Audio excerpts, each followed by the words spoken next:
Wait, what? Weird.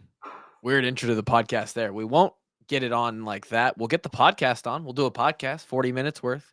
Then Kevin's got to go save lives. I'm pretty sure he's Clark Kent. Pretty sure he dips out and puts on the Superman suit and just goes and fights crime across the Coralville and Iowa City area. But we are back for a recap podcast on the Floyd of Rosedale game. Floyd now resides back at his home in Iowa City. Kevin, how does that feel? Feels right. Feels right.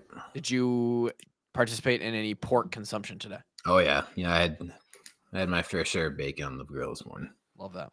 Love that. Grant, anything out of you today? I did eat pork today. Yeah, I had some pork sausage, some pulled pork as well. Just went all in on it. Some leftover barbecue, so that felt good.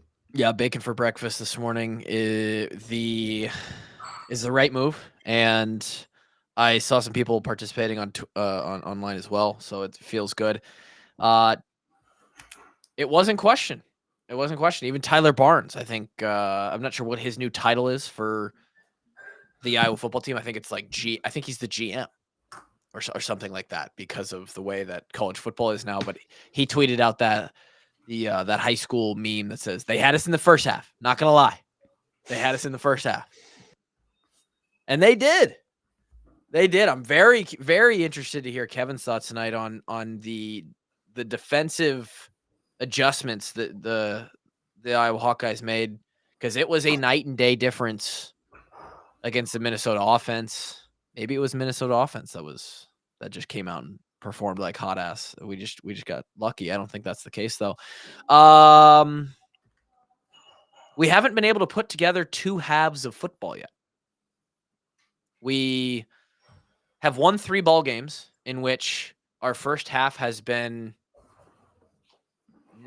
not even acceptable, really, at best. Average, maybe. And then we come out in the Illinois State game after being up 7-0, and we win that thing 40-0. We come out against Troy last week. We're down at halftime after a punt return snafu. Punt game will be talked about tonight. And then we tear them to pieces in the second half, run away with it. And then we do the same thing last night after a really, really poor defensive quarter in the second quarter. They're just dicing us up for 2 long touchdown drives, 14-7. We're thinking, oh my God, there's no way that Floyd will have to stay in Minneapolis for 2 years. And then we come out in the third quarter and potentially put together the best offensive quarter of football that the Hawkeyes have seen in, I don't know, maybe a decade. Kaleb Johnson is an absolute machine. His Heisman campaign is not a joke at this point, 1/3 of the way through the regular season. And all I know is we're 3-1. We won the ball game, and it's better than being 2-2, especially going into this bye week. Kevin, thoughts on the macro level, 1/3 of the way through the season? I mean, would really feel good to be 4-0 right now, but considering what we're feeling after Iowa State, feeling about probably as good as you can going into the rest of Big Ten play, going into the bye week. Would be nice to be 4-0. Yeah. Should be 4-0. Should be 4-0. And I actually think it's a good point. I think it's a good something to think about. We aren't 4-0. We're not going to be 4-0. We're not getting that game back. It's not how it works. Iowa State got that win. That's in the books. However, I think about if you could turn back time and just change one thing, right? And I don't know if the butterfly effect comes into place there. But if you can just go back and he misses that field goal, or we decide to not give up one of those big plays in the last minute of the game to get them in field goal, any number of things that could have swung that game for us. We're sitting here 4-0, and I think fans would be feeling pretty damn good. I think the perception of this team would be not vastly different, but it would significantly different, I think. You think so? Yeah, for sure. The morale would definitely be vastly different because we'd be sitting with no loss on our schedule. Yeah, 4-0 heading into bye weeks is the way KF would always talk about. Is as good as we can be right now. It's as good as you can be. Yeah. And then you're looking at it as a fan, and I know we don't like to look at it this way, but I guarantee with the way Kaleb Johnson's running the ball and the effectiveness that we've been able to have on offense, albeit lack of a passing game, it might be a topic of discussion here as well tonight. I don't think the boys feel too bad about going into Ohio State. I'm just going to put that out there. I'm not saying that they're going in expecting to beat these guys up, but I guarantee you the mentality that the guys on the inside will have going into the horseshoe will be a definite different mentality than the Iowa fans will have. And that's good because they're the ones playing the game. They're also going to be on 2 weeks rest. I don't know if that makes a difference. We saw no action after the 40-yard run from Kaleb Johnson. I think I saw on Twitter he was potentially cramping, needed some hot tamales or something. I don't know if hot tamales are the cure for cramps. Evidently, they are for him. Get the guy some Skittles or something. Jazz Patterson got some nice runs at the end of the game. Thought that he might get some extra carries, and he did. Love what he provides us coming in off the bench. And Kevin, there's just not a lot to be angry about or even critical about with this Iowa run game right now. No, I mean, not last game. There's not. We talked about earlier in the season, getting a little bit more consistency, especially outside of Kaleb Johnson. But last night looked pretty damn good. He is potentially the best all-around running back we've had since Sean Green. Numbers-wise, yeah. Numbers-wise, he's. I think I heard this on the Instant Iowa podcast with Hassel. I think the stat was something like Green had like 500 yards after 4 games and 4 or 5 touchdowns. Kaleb Johnson has 9 touchdowns and close to 700 yards. I mean, the numbers right now are insane. And I actually think somebody on Twitter made the comment, why don't we give the O-line some props here? And I agree fully. The offensive line is absolutely a factor in why we're able to run the ball effectively right now. I don't know what it is, but compared to the last, we still don't have a vertical passing game. We don't, and if to be honest, if Cade throws the ball to the line of scrimmage to a tight end or a flat route one more time, I might put my head through a wall. But that makes what we're doing in the running game maybe even more impressive because we're not really threatening and making them spread out defensively. We're not making them respect 15, 20, 25-yard routes downfield. And Kaleb is still, with what the offensive line is giving him, which is more than it's been the last couple of years, he's creating a lot of this himself as well. 2 of those touchdowns in no world should be a touchdown.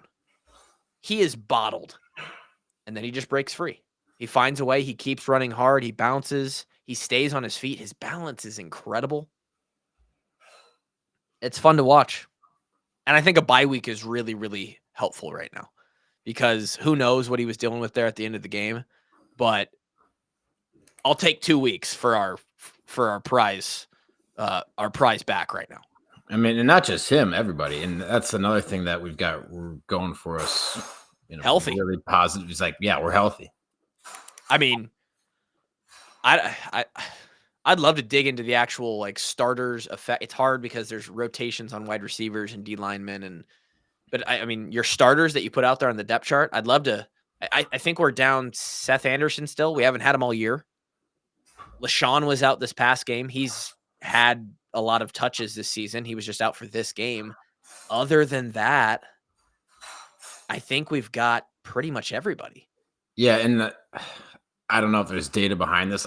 There probably is, but it definitely always feels like September is the month of the year where you're going to get the most like soft tissue injuries, like from guys like getting back into the groove of the season, like hamstrings and quads and like people pulling muscles. You get through that part of the season, and obviously the bumps and bruises kind of mount up over the course of the season, but Sure. getting through this part of the season, especially when it's hottest too, feel pretty good about the health of the team. I was just going to say, you think that's because they're back from the summer into actually playing games, or it's also like maybe 50-50 with the fact that it's the hottest part of the season, which means they're losing the most fluid, and that plays a role. I'm sure that plays a role, but yeah, again, it's like you can't simulate game speed. So once you get back to playing games and, maybe you're trying to turn over your legs at just a rate you weren't doing during the off season. And that's when a hammy goes. I mean, you look just across the state border at the Wisconsin Badgers. I think they lost their QB for the season. Quarterback's done. Yep. I haven't really stayed up to date on the major injuries across the conference, but it's hard to beat where you're at with Iowa right now. Yeah, I mean, I don't know. I mean, even it's hard to be healthier than you are right now. Even Cade, who I think a lot of people were kind of like, they just feel a little bit scared or worried with his two knees and the way he's kind of been. Last year he was on a torn quad out of camp, and he kind of babied the running game of what he could do, and we're just like, I don't know. But then you see him escorting Kaleb Johnson to the end zone. He's throwing his shoulder out there trying to block, which, by the way, that play made no sense. That drive made no sense. Coming out of that half, great adjustments by Lester in the offense, but I guess we can jump in. Actually, Grant, let's quickly dive into the recap of the awards winners. Let's just do that. Really? Okay. Yeah, I just, we put them out there. It would be a shame for us to just brush over them. I think I went 1 and 2. Did. One very impressive game by the by JMU podcast, by the way. Go Dukes. Potentially one of the craziest performances of the weekend as a team. Yeah. I mean, it was pretty fun though. Like, I'll take 53 points for any team in one half is cool, especially if it's JMU. So the game was a basketball score. 70-50. I know it's the college ones are weird, but I do believe that was recognized as a college scoregami. I don't think we've ever had 70-50 before. Really? I think I saw something about that. But the college records are different than NFL. So somebody in the Patreon said if it takes Kluver betting on Nebraska to make them lose every weekend, I'll take it. And to be honest, if I knew that was going to happen, I would throw them up on the graphic as one of my picks as well. Nebraska -8, thought that was good. I thought that felt good. And they didn't win by 8. They didn't win the game. And Grant and I talked a lot about this. If you guys are interested at all in some much deeper conference power ranking talk, that is what Grant and I are now spending basically half of the Tuesday Patreon podcast on. We go deep into the 18 teams, and we have a full power rankings that we come out with every week. And the Illinois, the Nebranoy game was the big one of the weekend, one of 2 with Michigan and USC as well. And we talked about how we were going to learn a lot more about the Big Ten teams this week as we open conference play. Old Bert, take them Illini down to Memorial Stadium. Get yourself a win, buddy. Come on now. Illinois is a solid team. Is Altmaier a decent quarterback? He looks fast. I don't know where he got all these wheels all of a sudden. He looks fast though. Dude. They go in and just win outright. I wish I would have had them on the plus money. JMU, again, I didn't know what North Carolina had. Minnesota was the only team they had really played too, and I just like the Dukes, so I took them plus 10.5. Obviously, they won outright by 20. And then Northwestern, I don't know if either of you watched this game. They might be in trouble. They had just over 100 yards of offense in this game, about 50 rushing and 55 passing. They would have nearly covered this line with a kick return. They got down to the 1 yard line on a kick return. They could not punch it in from the 1 yard line. Didn't they kick a field goal from the 1? I don't think they got points at all. They turned it over on downs. Yeah, no, it's a 18-yard field goal in the third quarter. Oh, nice. It's shorter than an extra point. Yeah. Just tough day for the Northwestern Wildcats. I won't be putting my money on them the rest of the year either. But JMU might be a consistent a consistent slate there for me. So 1 and 2 on the weekend for me. Kev, what did we hit here? Yeah, so I'm looking at my little sticky note that I had of all of the games I was considering throwing out there this week. I gotta start taking the Grant approach because I have 7 games on here and I went 6-1, and I gave you the one loss that I wrote down. So Illinois, Nebraska, I had the under in that game, expecting a lot more defense, especially from Nebraska. But Illinois Illinois got a solid team. So that game goes over. Overtime doesn't help, obviously, but it was already over in the fourth quarter. Tennessee -7 at Oklahoma. Not the win that I was expecting, but their defense showed up and showed out. Like Tennessee's a contender this year. They can go on the field with anyone this year. So they get the win and the cover. And then Rutgers +3.5. Whose birthday was it? Oh, it was James Gandolfini. James Gandolfini, the Rutgers Scarlet. Happy birthday, Tony Soprano. They get the win outright, so they cover the 3.5. Grant, you want to give me a rundown on your picks? Yeah. So we went 3 and 5. Unacceptable, but it's okay. And a lot of these, though, I'm going to be honest, some of them just, or it was either we knew instantly what was going to happen, like BYU, it was awesome the whole game. They never had a doubt they were going to lose, and but some of them, like, geez, they were just like LSU didn't look like they were going to beat this team by 10 for most of the game. They were brutal, but USF, they were, God, I mean, I still don't think they're that bad. I know they got crushed, but I think Miami's just that good. They had it for a little bit, but they just were winning decided at to halftime or something, weren't they? They were down 2, I think, at halftime or something like that. Close, They just decided they were going to go for it on 4th down every single time with just the worst plays possible. But Miami's really good. And then Oklahoma State, it was hard to watch. I'm going to be honest. It was not loving that. Western Kentucky beat Toledo, though. That was cool. And Kansas, I am so disappointed and upset with them. They were up like 12, I think, with 3 minutes left in the game and lost outright. So that sucked. But yeah, Kansas struggling. The Oklahoma State pick, I had this weird, this is not normal for me. I had this very weird gut feeling about an hour before kick time on that Utah-Okie State game. I was just like, this smells to me. I'm taking Utah.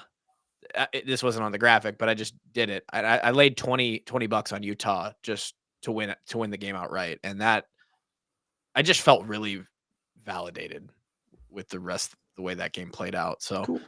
Yeah, I did not to directly go against you, Grant, but yeah, no. I guess this is the let's rub it in Grant's face segment. I like this. Well, no, but I know you had. Appreciate that. Thanks. Yeah, but I know you had your time today, right? Because we do record these on Sundays, and the Broncos got their first win in 2 or 3 seasons, I think. So,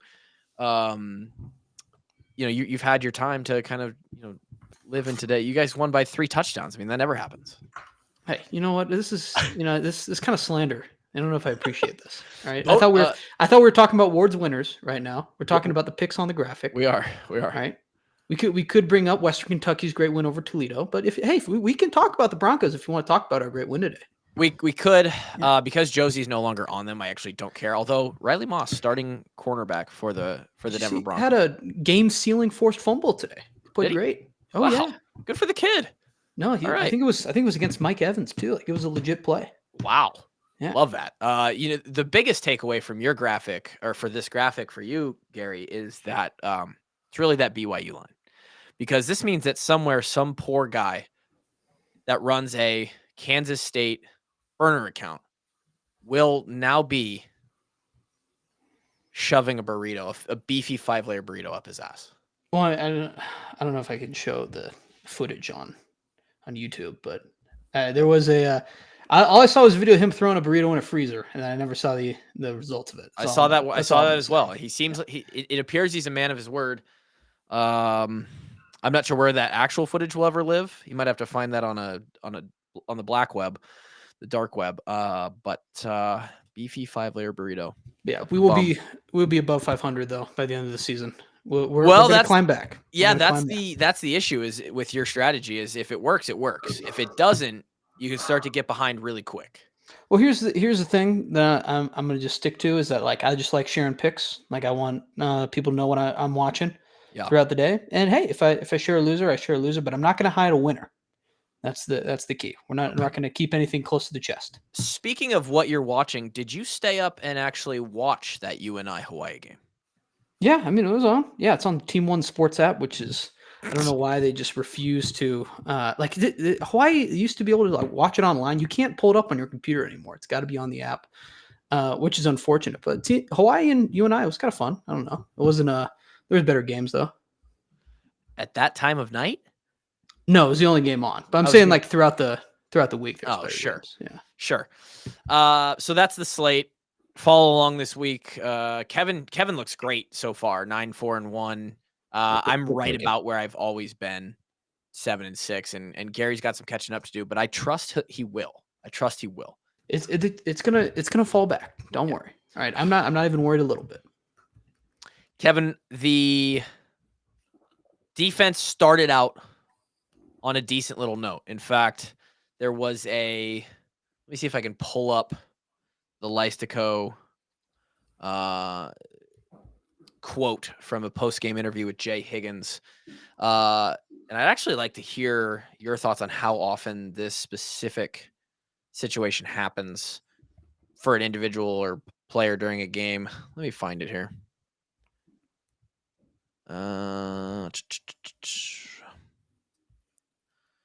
Let's go tweet something. Okay, here we go. Crazy detail from Jay Higgins on his first half interception. In film prep, he noticed that quarterback Max Brosmer in a certain formation threw a check down to the running back at exactly 3 seconds. 3 seconds, and it's going to the check down. That time he threw it on the second 1,000. The back wasn't ready, but I was ready for it and knew it was coming. Just detail. Coach Wallace told me it was coming. I trusted him. We went out there and made a play. So that's really cool stuff for like the fans. Like I got quote tweeted on this, sent this like 3 or 5 different times in my DMs. People are like, you got to talk about this on the podcast.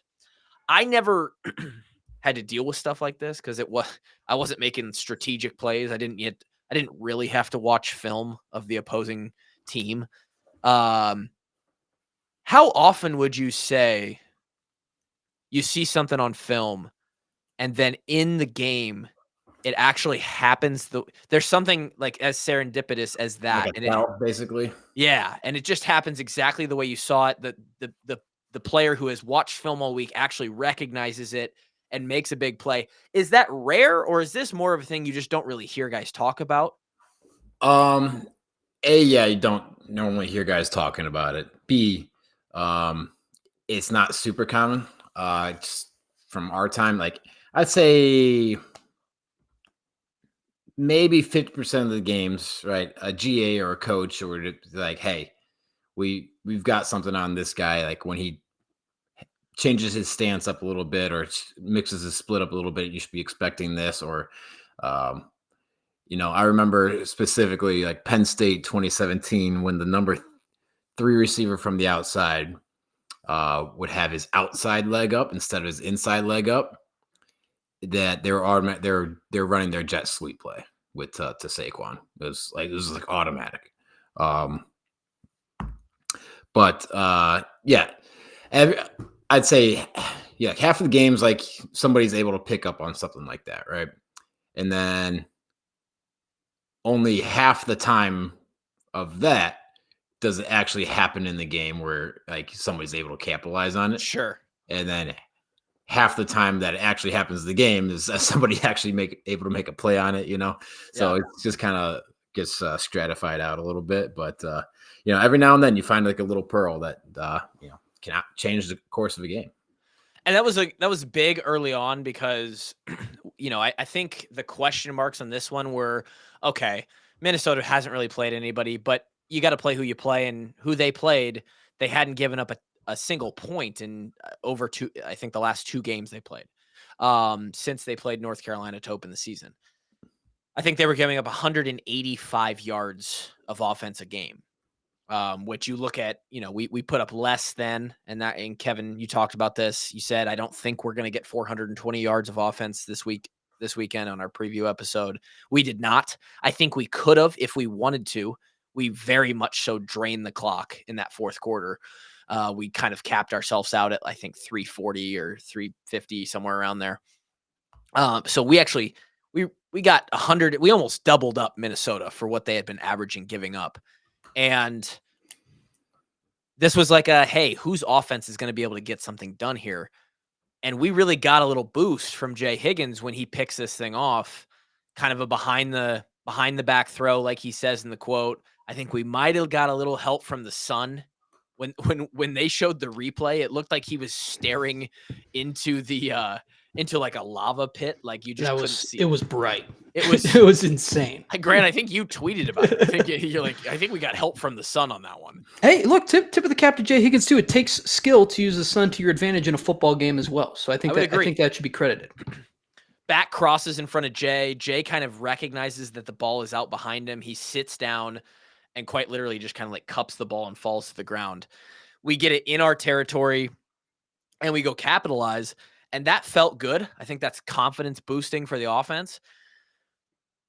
But then it got a little sticky there. We had to punt the ball. We were getting stopped by their defense. We didn't have a lot of the run game working in the second quarter. And on the other side of the coin, Kev, they had 2 long drives. I mean, I think they had 2 75, 80-yard touchdown drives back to back against us.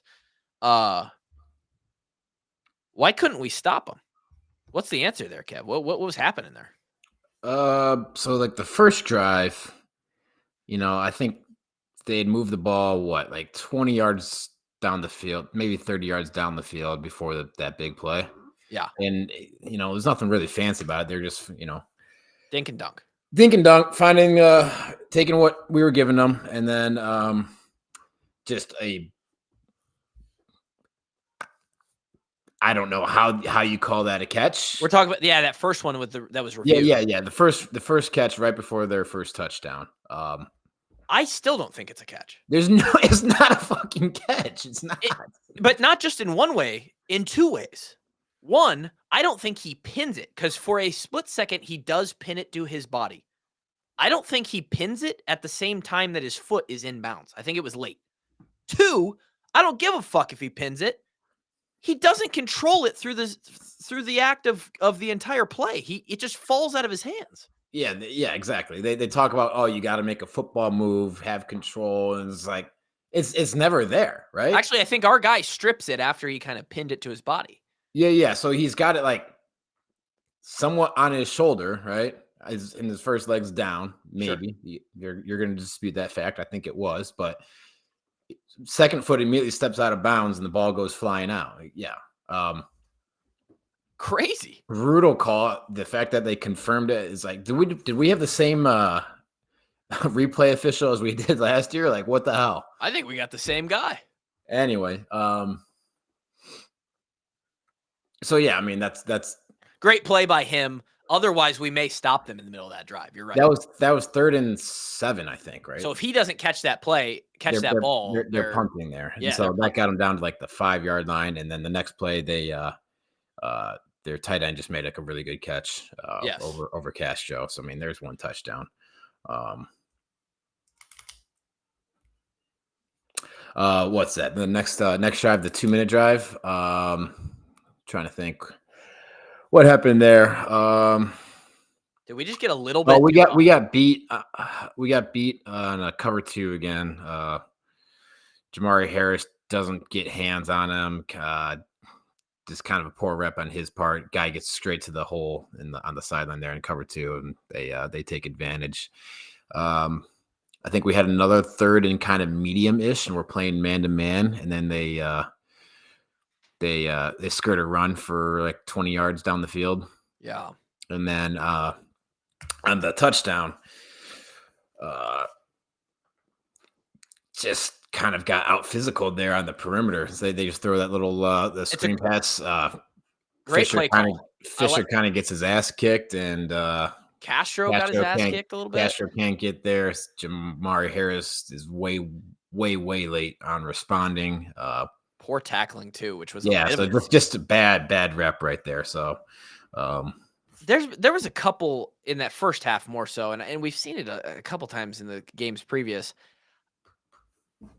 We're getting a little, and this is coming from fat old long snapper. So again, I understand it's harder to do when you're on the field, but we've tried to body some people and not tackle by wrapping up and driving our legs a couple times. And at times the tackling has been maybe a point or two more suspect than you would expect from an Iowa football defense.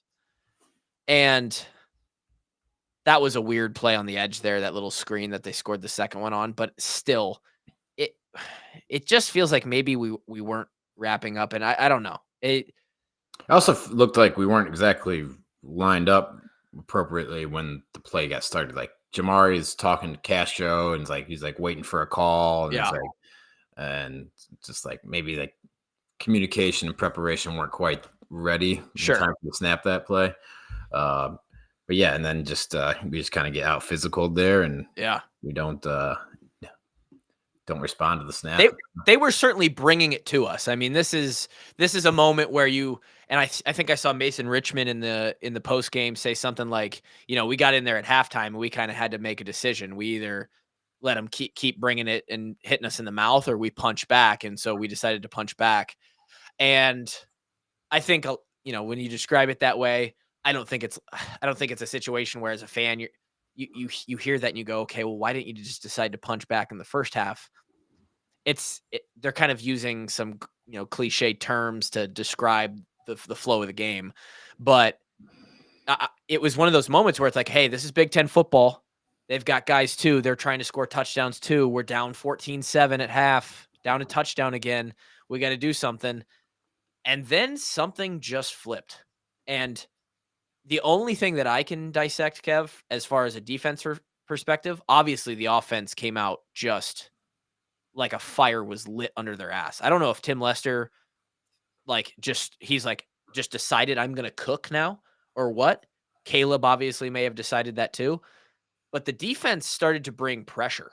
We actually started to blitz a lot more in the second half. I could be wrong, but it's what my eyes are telling me. And that seemed to rattle their quarterback a little bit more. He was much less comfortable.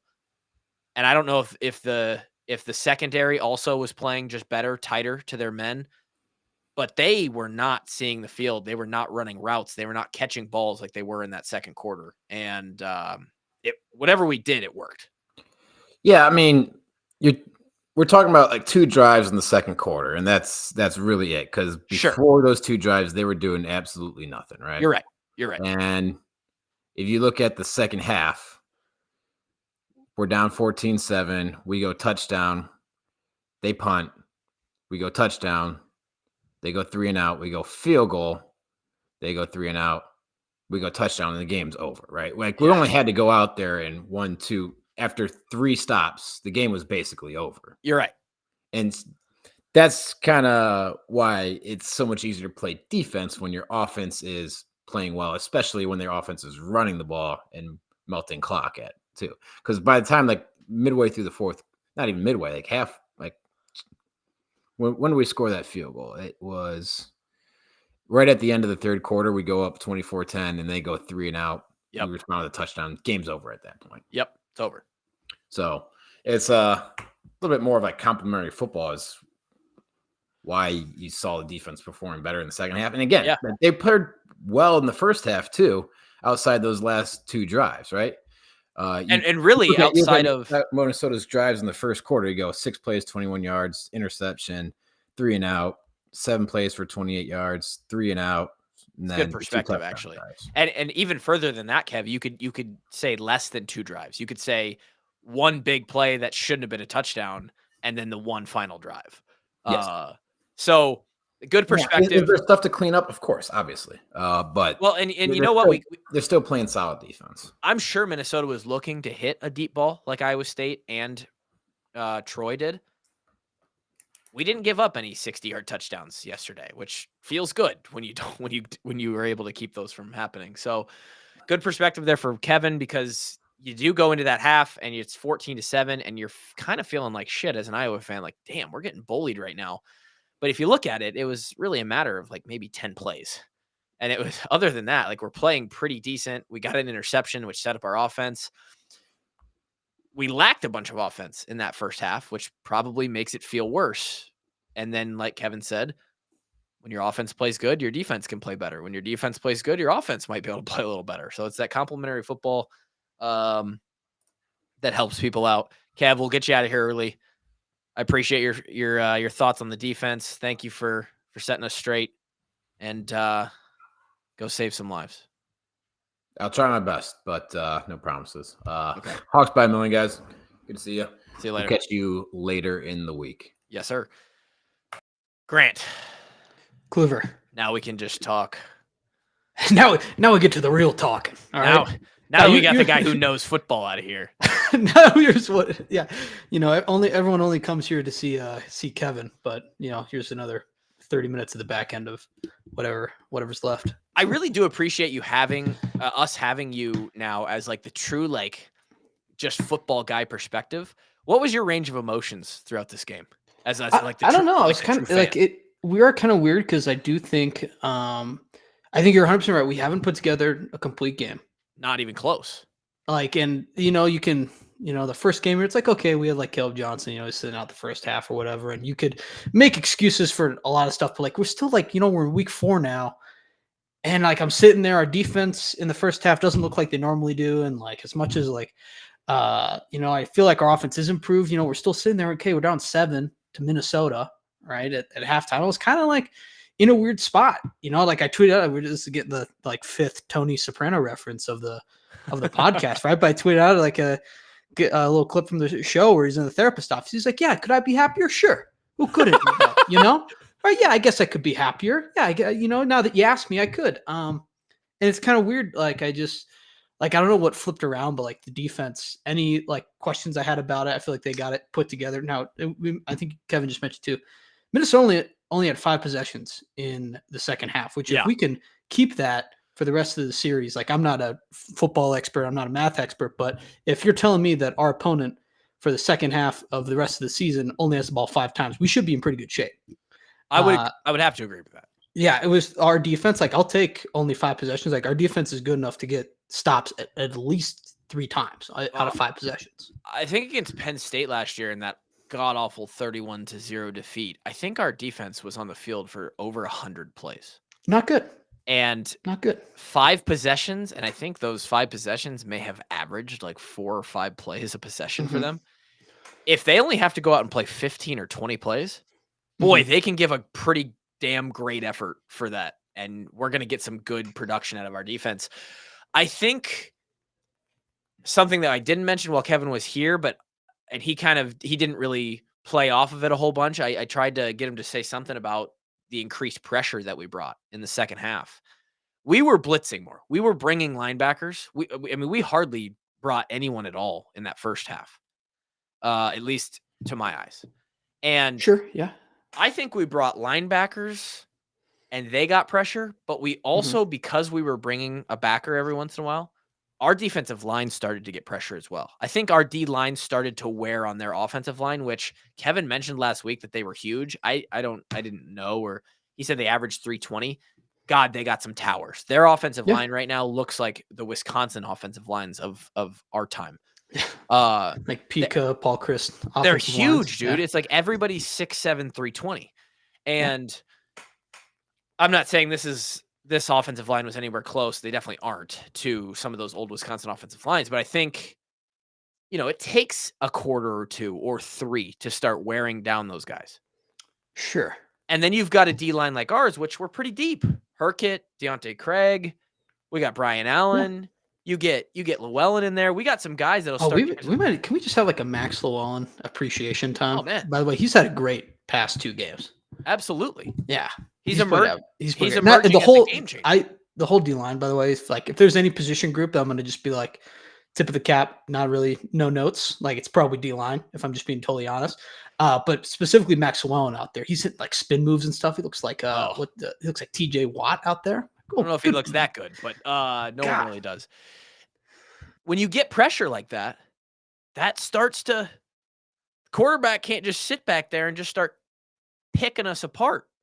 Yeah. And we're not Georgia. We don't have a bunch of 5-star individual athletes that you can just throw out on an island. As good as our secondary is, and as good as Nick Jackson and Jay Higgins are, when you line them up 1v1, which, by the way, Jay Higgins made an unbelievable play on a crossing route. Do you remember what I'm talking about? I think so. I can try and pull it up. They were in an empty set. He had the third receiver, the number 3 receiver. So you're counting from the outside in, probably X receiver, probably like a Y. He was lined up on the Z or whatever. The Z, he takes him across the field, and Jay runs with him and bats down a ball. One of the best plays of the game from Jay Higgins. Dude ran with a 3 receiver across the field and made the play. But we're not always going to be able to do that. We don't have these like Revis Island guys. You know, our defense is great because we play as a unit, we play as a team, and oftentimes we're playing a lot of zone. So I think that the pressure helps. Mm-hmm. And like Kevin said, you throw up a touchdown right away, which I don't know about you, but the opening possession that we had in the second half, not a single play made any sense. It looked like a carnival. It looked like a circus. You said this 20 minutes ago. What do you mean it doesn't make sense? Like we ran the football up their throat like 6 times in a row. So what about this doesn't make sense to you? Just the vibe that we came out of I mean, I love it. It's great.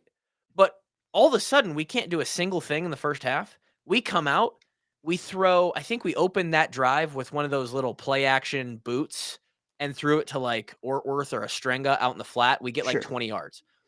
Then Caleb, he had a great almost catch. Is that what you're talking about? No, because we converted on every single one of these plays. Let me find. Was that that first drive or was it the second one? Ostrenga had an awesome almost catch. That I'm kind of dude. Was that the first drive of the half? I don't know second drive? I'm not sure what drive it was, but what an effort on that play.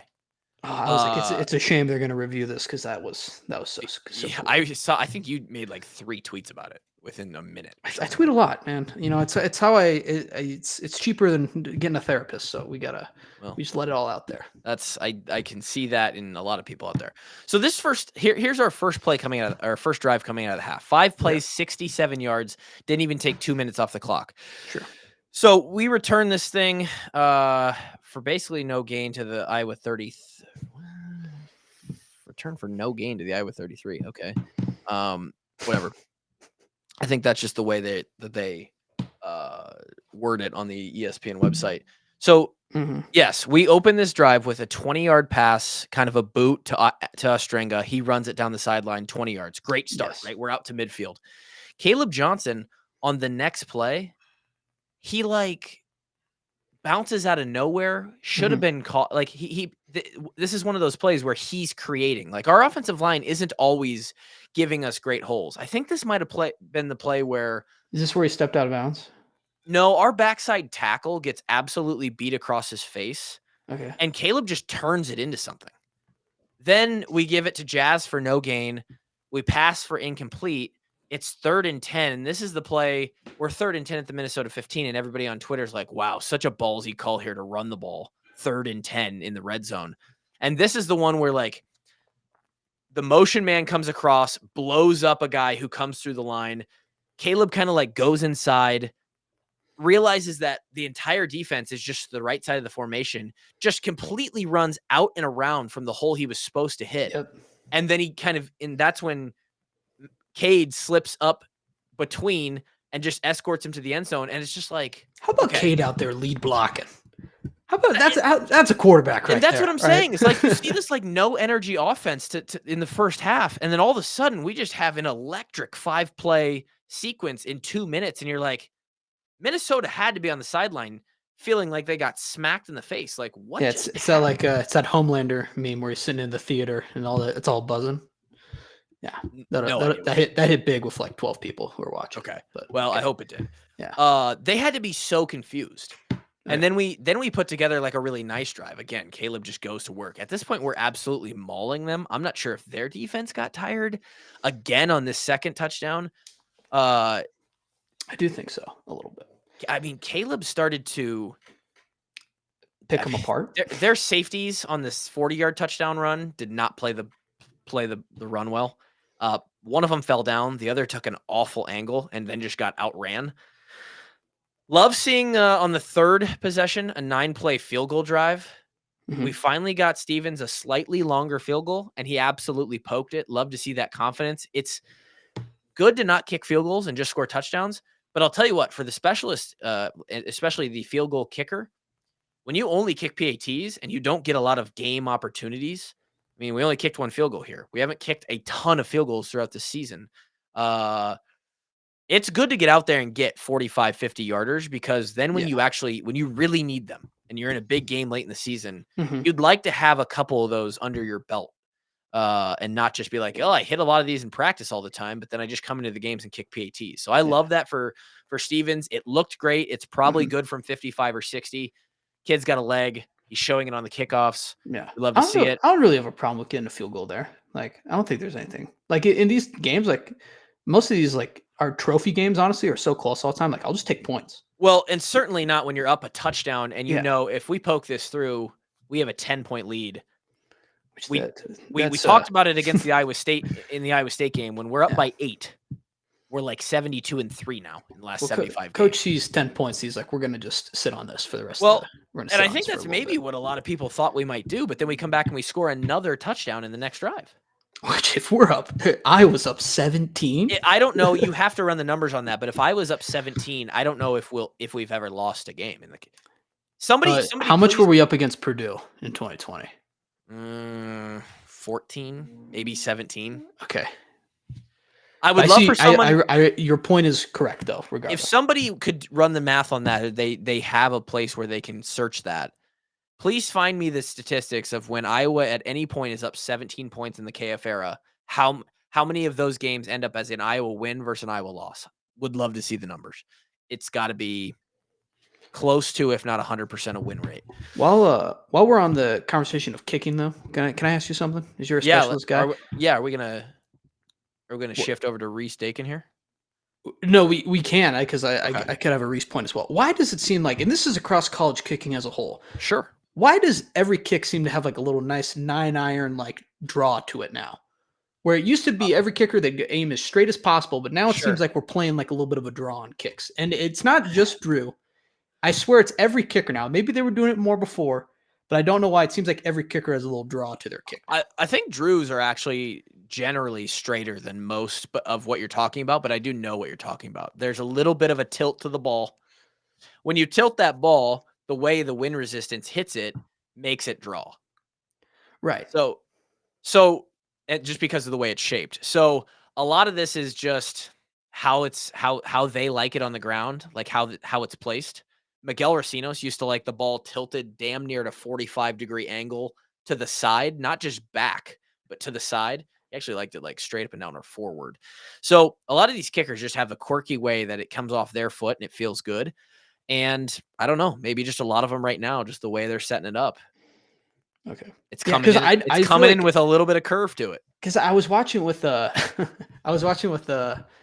watching football with a buddy like 2 weeks ago, and I was like, why does every kick look like it's about to miss so far right, and then it ends up right down the middle? Lately? Yeah, I don't know. It's a bit of a you're on the edge of your seat there for a second. You got to wait for it to come back.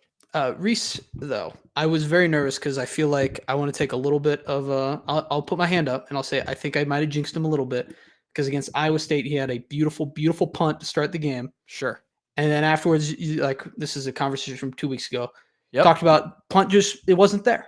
It Yep. wasn't where it needed to be, right? So I noticed Reese was having a great game this time.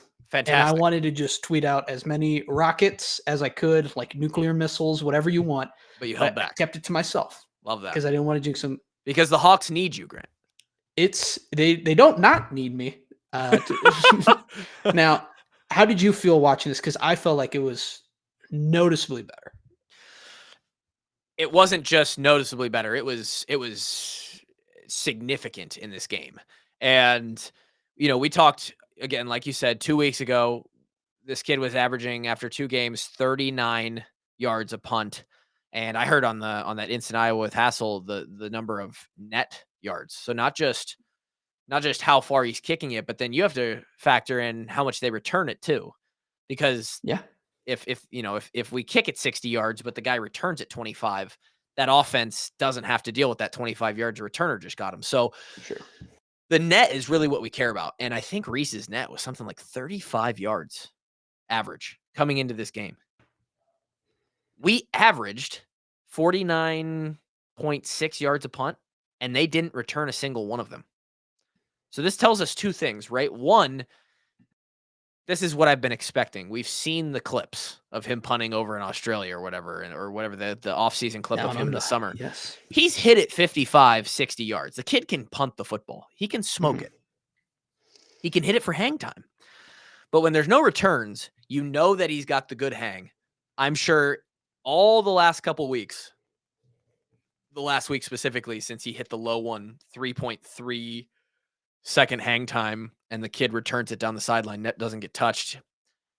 That return or that coverage unit and Reese has heard all week, get the ball in the air and spread out. Like if anything, those two things will ensure that nothing bad happens on a punt. And we did exactly that. We didn't even really have a chance to see the coverage net and its ability for them to fix mistakes. It looked good from what I could tell, but a lot of the times you're just following the ball to the returner. You can't even see much of the net on TV. I'm almost positive it was better. But Reese was placing these things on the sideline.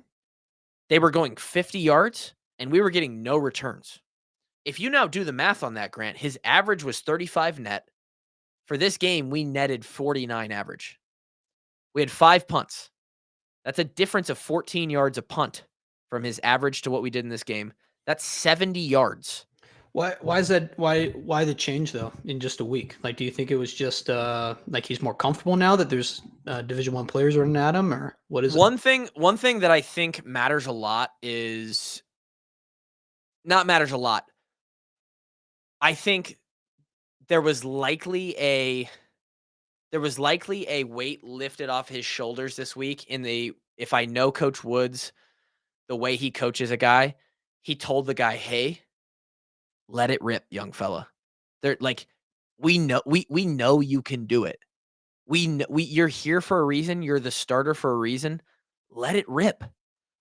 Don't hold back. let it fly. There's probably not many who could really see that, but if you know special teams, you know a punter, he's sort of just been pulling. He pulled his punches a little bit in the first 3 weeks, and some of that was intentional because in this game we actually didn't have a ton of plus 50 punting.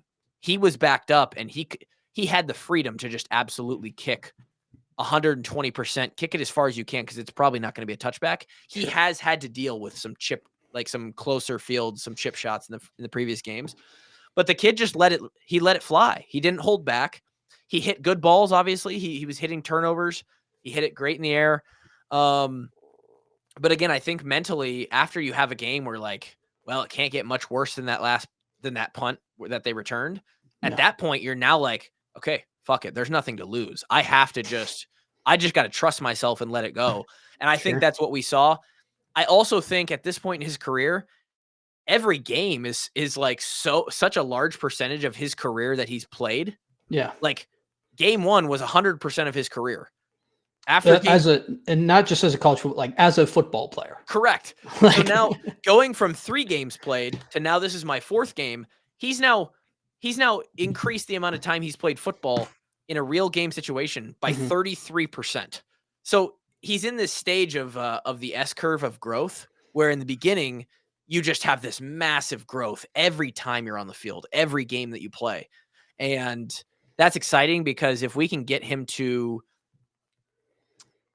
and we're not always going to get 49. We didn't get 49 out of Torrey Taylor. Torrey Taylor, I think, averaged 47 or 48 for his career. So 49-yard games are not going to just come all the time for Reese Dakin. Sure. But if we can be in those mid-40s, dude, and he can get to that spot consistently and feel comfortable already by the middle of this season, that's exactly where we needed him to be. I think a lot of people took the tweet that I put out a couple weeks ago or last week or the week before as me taking shots at him. I think that's just people who haven't been in a Division I sports or maybe even a sports situation at all, and they just see any criticism or any critique as a personal attack.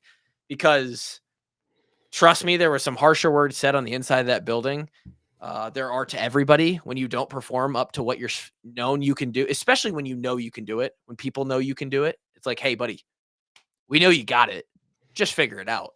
If you can't do it, then there's nothing to yell at you about. Yeah. But they know he can do it, and clearly he did. He was a huge part of the game. Again, 70 yards difference in this game. That's good. Net.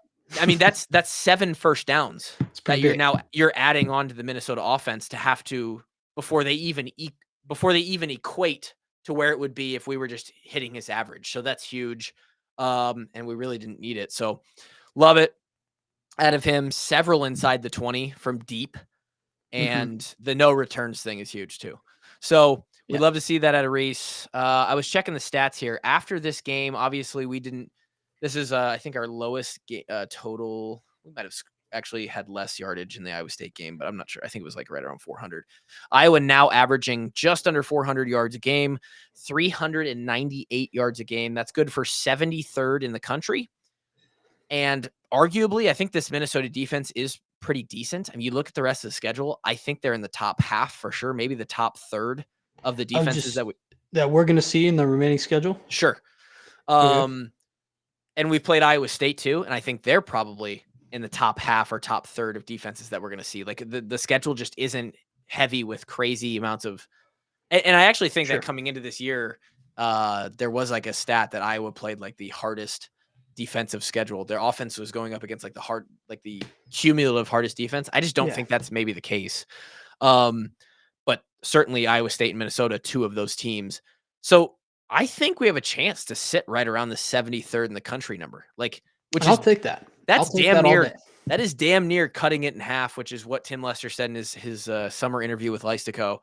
I thought that was a crazy kind of goal to just straight up go from 130 to 65th. Man, if he can just up the numbers a little bit, he's right there. What were you guys in 2015 again? Were you like 74th or something like that? Oh, that's a good question. I think we might have been.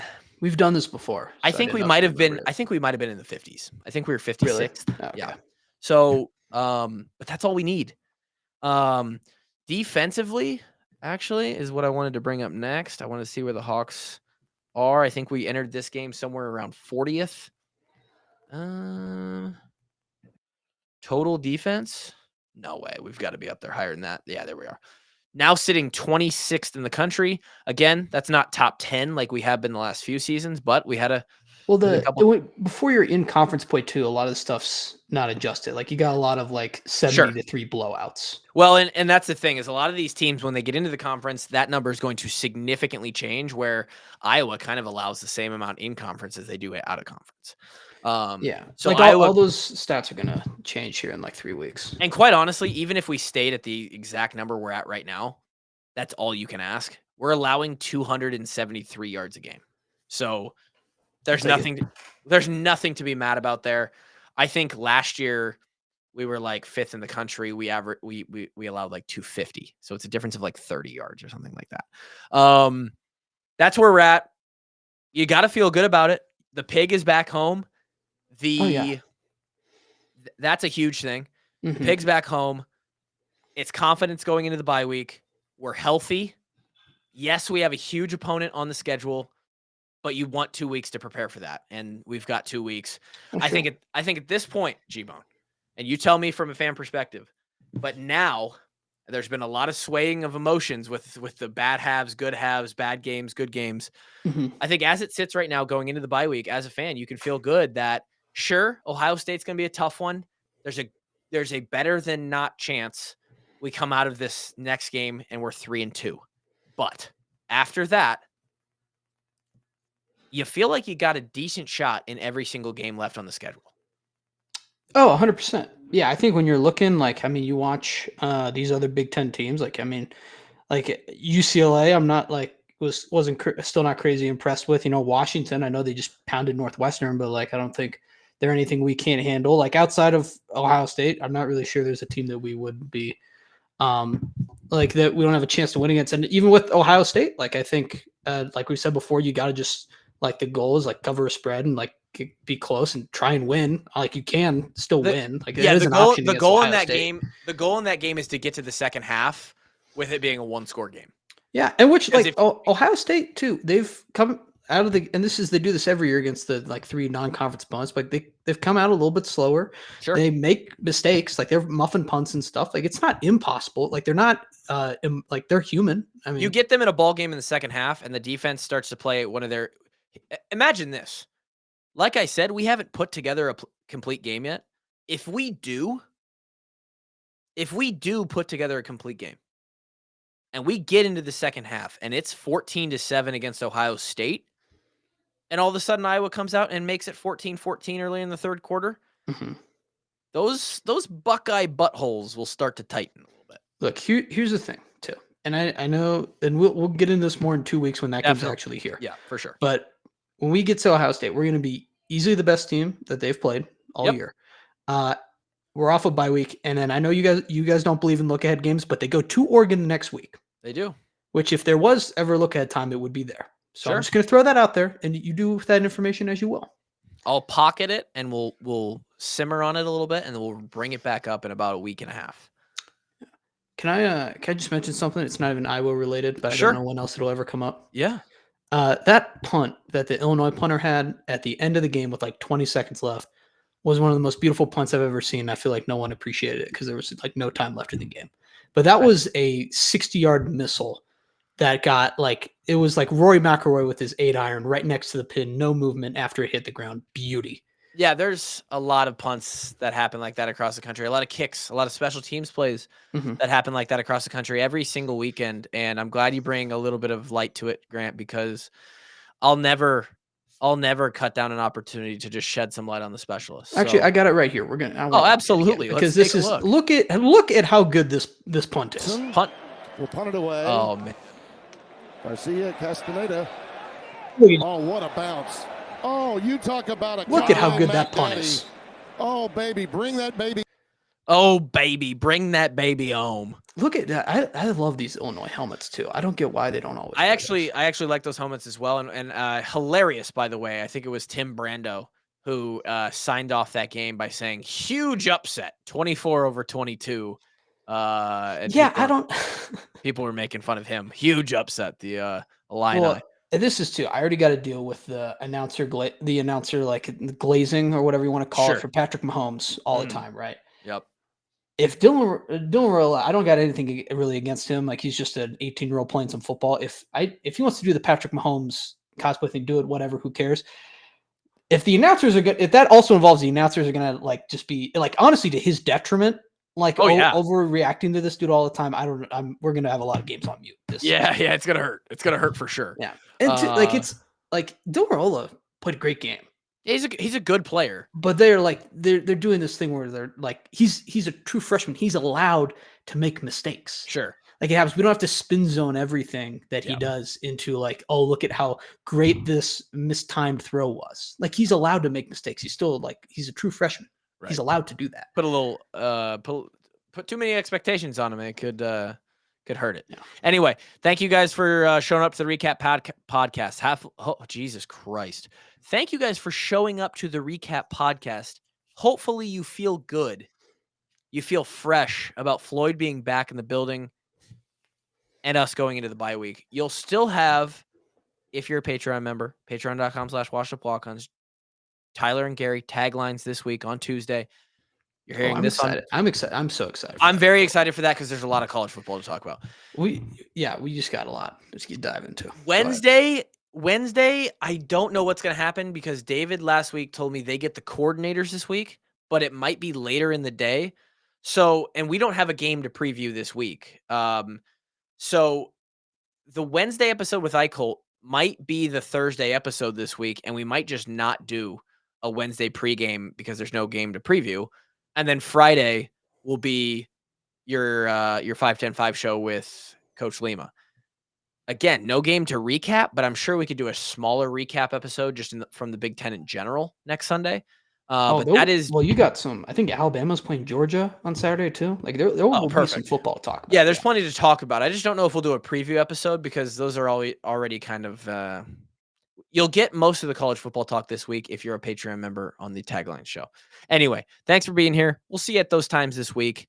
Until then, peace.